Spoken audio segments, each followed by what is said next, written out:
Ela não canta o amor, não. Ela não canta o óbvio. Ela canta a dor.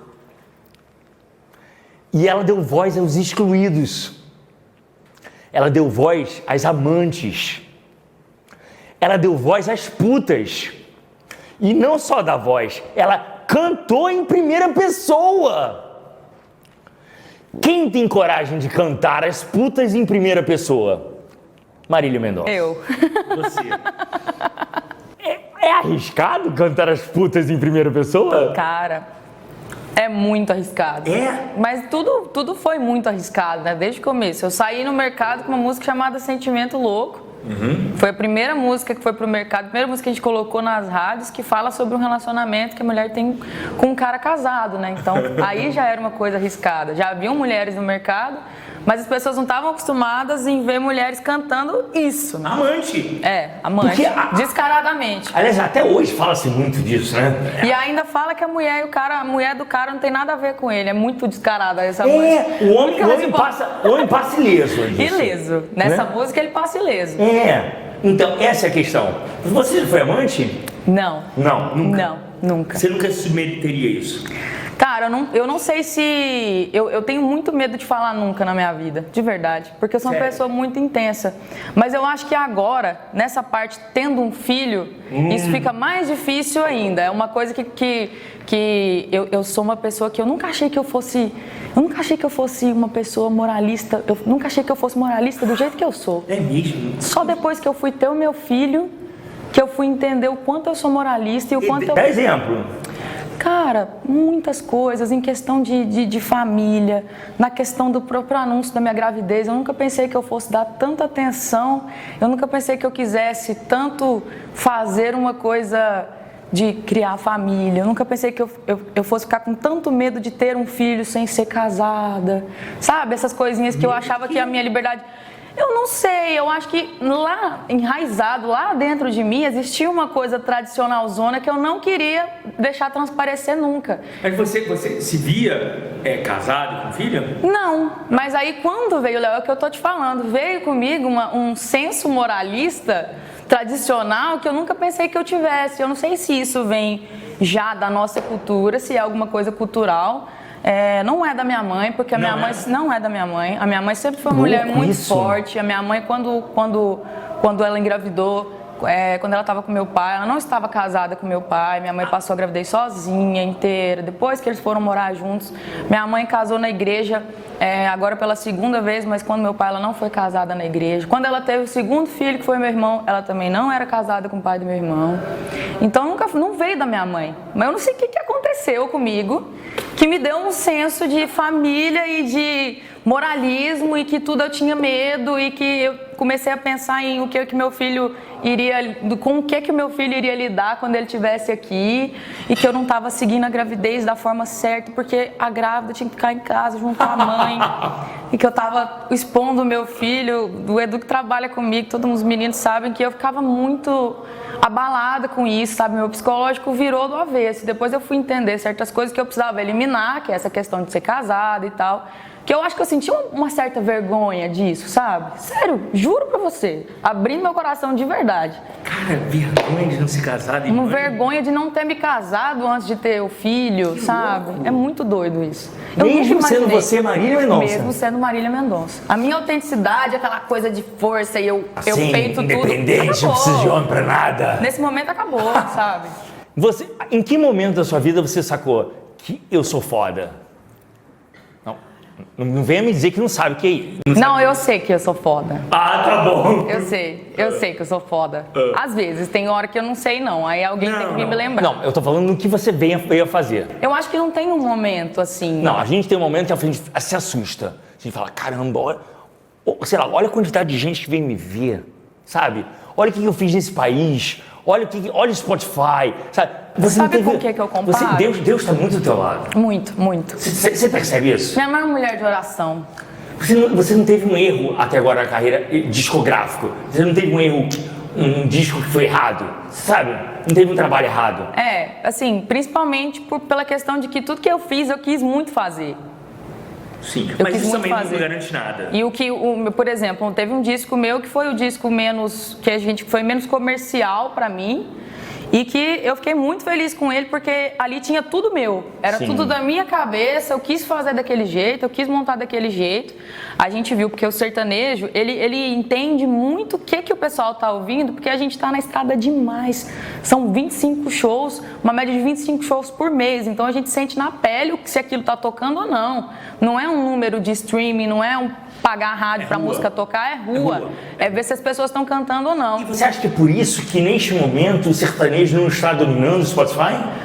Pode ser. Eu acho que o sertanejo ele tá muito conectado À rua, ao show. à festa. Não, e assim, é muito difícil festejar com tudo que a gente está vivendo. Não hoje, só sabe? isso, o brasileiro consome o ao vivo. Sim. E não está tendo ao vivo. Não está tendo ao vivo, justamente. O sertanejo ele tem muito aquela coisa de devoção, da pessoa chegar e cantar a música com o peito aberto, entrega, sabe? Então eu acho que... E a gente não está vivendo tanta coisa. Eu paro para compor, às vezes eu falo, cara, de qual sentimento eu vou falar agora? Porque parece que todo sentimento de coraçãozinho quebrado é irrelevante. A gente está vivendo uma situação muito pesada. Qualquer decepçãozinha amorosa é irrelevante nesse momento. Entendeu? O que as pessoas vão parar para ouvir agora, sabe? E isso vai ser relevante. É muito complicado. Vou fazer que tipo de música, né? Perfeito, perfeito. Não dá para festejar. Não dá. É complicado. Não dá para festejar. Mas é um ano, se a gente for pensar, se tivesse tudo normal, a sua relação com o Léo talvez não fosse a mesma. Não, com certeza errado? não tá errado. Como é que é a sua relação com o Léo? Ai, maravilhosa. Maravilhosa. Ele dorme contigo? Não, ele dorme com a avó dele. Vou te contar a história. Mas você falou que às 5 horas da manhã ela chega e te entrega, né? Sim. Chega de manhã, ela vai e me entrega. Você não tem babá? Sabe quem que é minha babá? Quem? A babá que era minha babá na estrada. A minha assessora de estrada. Mentira. É babá do Léo. Você tem dificuldade em confiar em pessoas? Tenho muita. Inclusive essa Botar pessoa... gente dentro da sua casa? Sim. Inclusive essa minha assessora já era uma amiga de muito tempo da minha mãe. Então ela não era assessora. Entendi. Era uma pessoa de absoluta confiança. Absoluta confiança. Isso é muito mais importante que qualquer currículo. Pra mim, com certeza. E várias vezes até ultrapassa, sabe? Eu tava falando sobre isso também hoje, que às vezes isso ultrapassa limites. Pessoas, pra mim, as pessoas até ultrapassam limites comigo, às vezes os profissionais que trabalham comigo, às vezes ultrapassam limites por saber que eu tenho muita dificuldade de trocar o meu ciclo. Eu não troco fácil. É aquelas pessoas que estão comigo ali. Fidelidade, lealdade. Tem que acontecer uma coisa muito séria pra eu falar assim, não quero mais manter relação com essa pessoa e não quero que ela... Suas amizades são assim também? São assim também. Você não tem amigos sazonais? Eu não gosto. Eu não gosto. Eu sou difícil de confiar. E pra ser, você é desconfiada? Mas sempre foi assim? Desconfiada, não. É a malícia da vida, né? Então é a carreira que fez isso? Muito. Tá. Muito. Aproximação de pessoas, de homens, de tudo? O tempo todo. Você desconfia? Desconfio. O tempo todo. Por que essa pessoa tá perto de mim? Mas isso, eu vou te falar uma coisa que eu fico pensando às vezes. Eu não sei se é uma parte de inocência minha também, que ainda insiste em ficar falando, mas às vezes eu penso que eu sou mais desconfiada não por experiências, mas pelo que as pessoas me falam.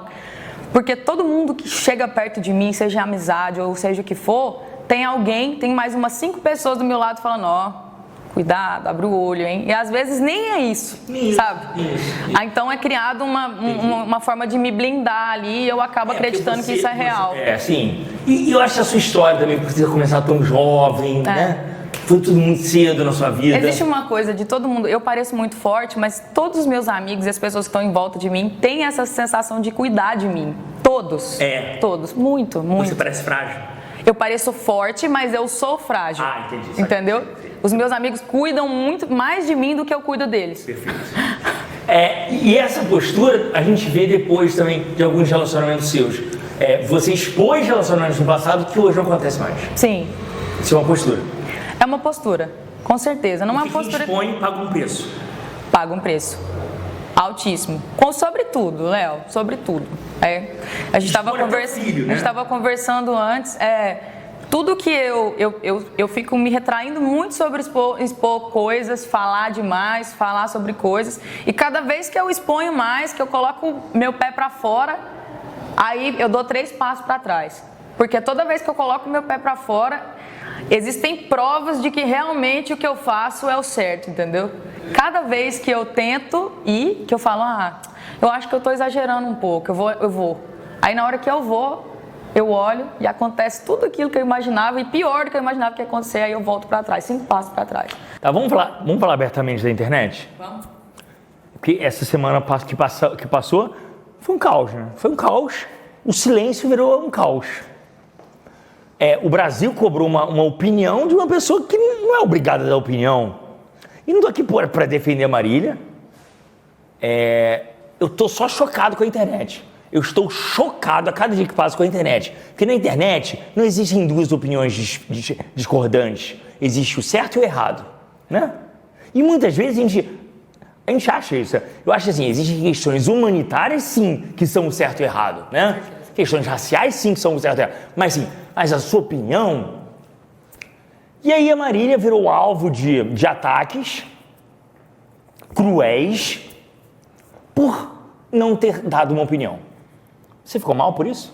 Fiquei, Léo. Fiquei mal de uma forma que muitas vezes onde aconteceu comigo, já aconteceram várias vezes em questão de coisas na internet, às vezes de ataques ou seja o que for, que eu não fiquei mal. Por que eu não fiquei mal? Porque eu acho que quando acontece de verdade, quando uma coisa é real, quando você teve um erro real, quando você errou, no dia que eu errei de verdade, que eu vi que eu errei, eu não derramei nenhuma lágrima. Quando? Você pode falar quando errou? Foi um episódio que eu fiz uma piada extremamente preconceituosa, assim, que eu... Assim, posso falar uma coisa assim? Eu sei que é um erro.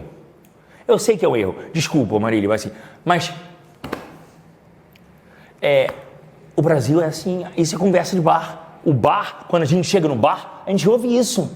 E assim, a questão é que as pessoas querem que a vida pública, a vida em frente à câmera seja uma coisa e a vida na rua seja outra. Você tá entendendo? Mas assim, nesse episódio, como eu tava falando, existiram pessoas que foram extremamente importantes pra mim, que não foi a pessoa que colocou meu nome lá no trending topic do Twitter, mas foi a pessoa que me mandou um direct me explicando, me mandou dados, me explicou por que aquilo era uma coisa que estava fazendo alguém sofrer, que eu estava fazendo alguém sofrer, que doía em alguém, e foi aonde eu parei nesse dia inteiro.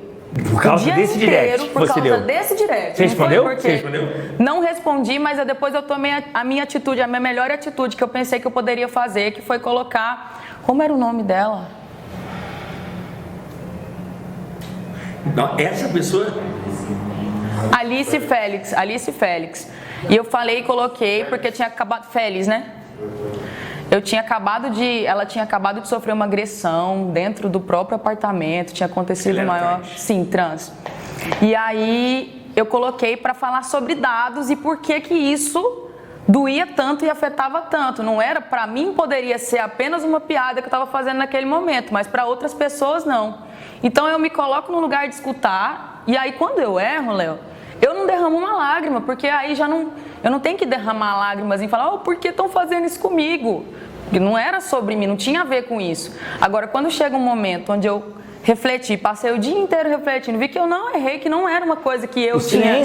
Que não era uma coisa que eu tinha que me meter ou me colocar ou que você não estava envolvida. Eu já tinha errado em relação a coisas parecidas e não gostei da forma que tentaram me ensinar, porque para mim o que fizeram de linchar na internet não é ensinamento, como eu te falei, quem me ensinou foi lá no meu direct falar comigo, teve o maior carinho, mesmo sem precisar, porque isso não é uma obrigação. Você faz se você tiver com vontade de ensinar mesmo, se você não tiver, não precisa, entendeu? E aí eu passei o dia inteiro e quando eu vi, os ataques já não eram mais de ensinar, não tinha a ver com ensinar nada, mas eu também não precisava aprender nada, porque eu sabia o quanto aquilo estava sendo errado, eu sabia que era errado, só que eu não quis ir lá linchar uma pessoa, eu sozinha, eu mulher sozinha, eu não quis ir lá linchar uma pessoa que eu conheço, entendeu? Nós não temos uma amizade, eu vi ele algumas vezes, ele já gravou composições minhas, a gente trabalha na mesma academia, uma pessoa próxima que é do meu ciclo de amizades, e que não estava ali para se defender, e eu não podia falar sobre aquilo e linchar uma pessoa ali, porque eu não aprendi com ninguém me linchando, entendeu? Não foi assim que eu aprendi. E eu não acho que ia gerar um aprendizado. Só ia parecer que eu tava ali causando um biscoito na internet tentando ir contra uma pessoa que é do meu meio. Mas e isso as pessoas não conseguem entender. Mas você percebe movimentos coletivos na internet? Tem demais. O tempo todo. Principalmente quando um aparece com uma questão dessa, todo mundo cria coragem de fazer. Teve 2 que foram me explicar porque que acharam errado eu não me posicionar, e teve 500 que foram me xingar de puta, de vaca, de vagabunda, entendeu? E é isso que essa galera não entende, que quando você expõe um negócio assim pra todo mundo ver, você talvez queira ensinar, mas o restante não. A galera vai só porque tá rolando mesmo. Você sente que os artistas se afetam mais com essas situações? Porque, por exemplo, isso faz parte da minha vida, o ataque, tá? A minha vida não é feita de aplausos. A sua vida é feita de aplausos. Você tá entendendo? Depende da questão, eu acho. E depende do artista. Eu me afeto porque eu sei a postura que eu tomo. Eu sei que eu escuto, entendeu? Entendi. Então, eu acho que afeta quando é injusto. Perfeito, agora entendi. Então, assim, e a que ponto te afetou isso? Cara, eu vou te falar, eu fiquei uns 2 dias, assim, no primeiro dia eu fiquei bem mal, eu fiquei com o olho muito inchado, assim, eu chorei muito, mas eu chorei muito. Eu chorei muito mesmo, assim. Bastante, eu fiquei muito mal, fiquei até 3 da manhã, assim, sem saber o que eu... procurando, porque quando você não identifica o seu erro, é pior, porque isso te bagunça a sua cabeça, entendeu? Quando você identifica o erro, você fala, eu errei aqui, agora eu vou tentar acertar aqui, mas eu me identifiquei, e até agora eu me identifiquei onde foi que eu errei, entendeu? A internet é cruel. E aí depois passou. Passou, porque eu por mais que eu seja frágil, a minha forma, o meu jeito de resiliência também em relação a isso, o meu jeito de me reestruturar também, eu tenho um poder muito grande disso. E como agora você vai lidar com a internet? Talvez 1 mês eu pare de falar sobre assuntos que seja de opinião, uns 2 meses aí, mas eu sempre volto, eu não consigo me distanciar de vez, assim. E não é uma questão comercial, é uma questão pessoal. Não é questão comercial. Porque se fosse comercial, eu poderia ir lá e fazer um monte de conteúdo, deixar um monte de conteúdo. Levantar diversas bandeiras. De dancinha de TikTok e fazer. Perfeito. Não é isso. Não é isso. É uma coisa minha. É minha. Eu já apanhei demais de grandes amigos meus.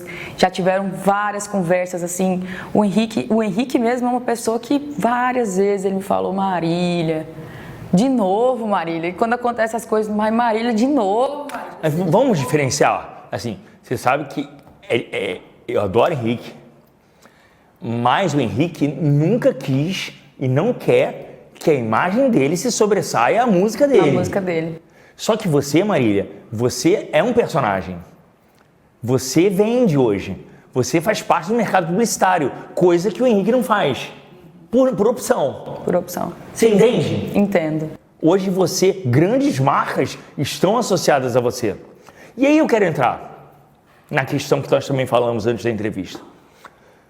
O sertanejo talvez seja o que esteja menos preparado para esse mundo de perfeição. Porque ele seja muito real. Porque ele não vista tanto o personagem. E você está nesse limite. Você está nesse limite entre aquele sertanejo totalmente despreparado e aquela que é uma sertaneja comercial que representa marcas. Fala para mim sobre isso. Eu acho que tem mais a ver, Léo, com a questão de o sertanejo, ele nunca se deparou com a situação de precisar lidar com o mercado publicitário. Eu vou te falar bem a verdade. O sertanejo, e a pandemia mudou. O sertanejo, ele consegue tirar o seu rendimento, ele sempre conseguiu tirar seu rendimento total. E igual a uma pessoa que tem, tipo, grande acesso às marcas dos shows. A gente tira dos shows, né? Sempre tirou dos shows. Da música. Da música, show. Pra mim é show, porque é vendido muito show. O show é um valor alto. E outra coisa, quem sobe ao palco não é um personagem.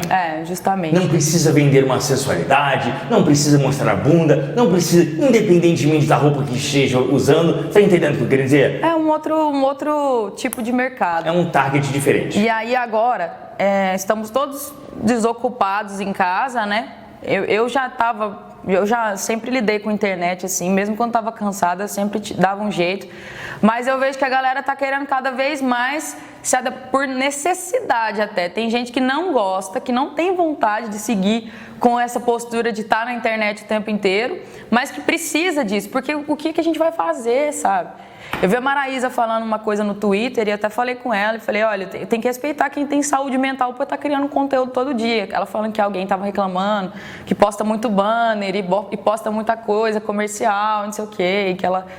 A Maraísa é uma pessoa que ela sempre foi fechadíssima, eu sempre conversei demais com as meninas, falava, se abre mais pra internet, cria conteúdo. A Maraísa, ela mudou da água pro vinho, hoje ela cria videozinho muito bem editado dos treinos dela, responde perguntas e tal, então isso é uma coisa é fundamental. É fundamental agora, porque a gente precisa, entendeu? É o jeito que a gente conseguiu de estar perto dos fãs, e também comercialmente, porque se a gente não fizer hoje a publicidade, a gente vende o quê? É verdade. Entendeu? Vamos falar da Marília 3 anos atrás? É uma Marília totalmente diferente dessa aqui. Você percebe isso? Muito, 3 anos? Muito. 3 anos? 3 anos. Até vamos lá, é isso que eu quero saber. É uma evolução de uma mulher ou é a evolução de um produto? É um produto é uma mulher que virou um produto e teve que se adequar às regras do mercado? Ou é uma mulher que virou mãe e que está pensando no que ele vai ver daqui a alguns anos na internet? Na verdade, eu acho que foi... Uma mistura. Uma coisa foi puxando a outra. Essa questão do moralismo que eu te falei, assim, hoje existem com algumas questões. Como você me perguntou assim, você nunca seria amante e tal, eu falo que tem coisas que se eu faria antes, vou te dar um exemplo bem besta, que é pular de paraquedas. Se eu não pularia de paraquedas antes, agora eu pularia menos. Entendeu? Óbvio. Então são essas questões que o Léo pesa pra mim. Sim. Ele estar aqui hoje, ele pesa pra mim. Mas em outras questões, eu acho que foi uma evolução veio ele, mas não é só por causa dele, sabe? Ele veio pra me amadurecer de verdade. Me amadureci por mim e não foi totalmente por ele, não só por causa dele, entendeu?